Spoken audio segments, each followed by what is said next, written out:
govorimo nekako o tem, da se menjavajo statusi brezposelne osebe, status študenta, status podiplomskega študenta, status neaktivne osebe. Skratka, mladi so vse bolj ujeti v menjavanje teh statusov in vse manj oziroma vse bolj se jim odmika tista varna zaposlitev, v kateri že nažalost tudi dosti politikov govori, da je pač to neka fama iz preteklosti oziroma neka fatamorgana že skoraj. Zdaj, podatek je zelo nevaren, bi rekel, je ta, da po nekaterih raziskavah skoraj tretjina mladih je ujetih v ta vzorec na nivoju Evropske unije, torej menjavanja statusov in iskanja nekih zaposlitev, torej kakršnihkoli že zaposlitev, torej da menjavajo brezposelnost, neaktivnost in tako naprej. Torej, vsak tretji mladi je ujet v ta zelo nestabilen vzorec, kar seveda ne pomeni, da ostali 70% uživa varna zaposlitev, da smo si tukaj da jasne.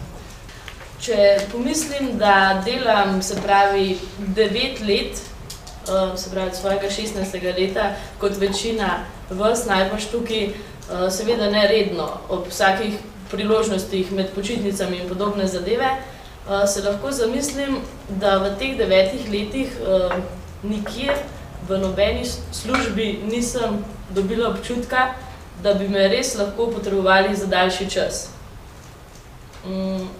Potem pomislim na drugo stvar. Se res nikjer nisem izkazala, res nikjer nisem pokazala dovolj velike angažiranosti ali pač problem kje druge. V redu, če gledam samo sebe, potem pogledam cel svoj razred kolegov in ugotovim, da vsi delamo prek študentskega servisa. Da sta se dva opogumila in odprla SP. Ne poznam pa nikogar, ki bi bil redno zaposlen, oziroma ki bi vsaj že delal neko pripravniško delo. In potem se zamislim.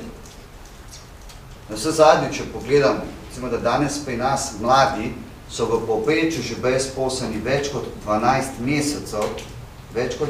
mesecev, iščejo službo. In če pogledamo dejstvo, da stopajo na trg dela pri 29-30 letih, lahko zelo hitro ugotovimo, da tudi do svojega 65. leta starosti ne bodo mogli nabrati 43 let pokojninske dobe, delovne dobe, kot se zahteva za polno pokojnino, se pravi za pokojnino brez malusa.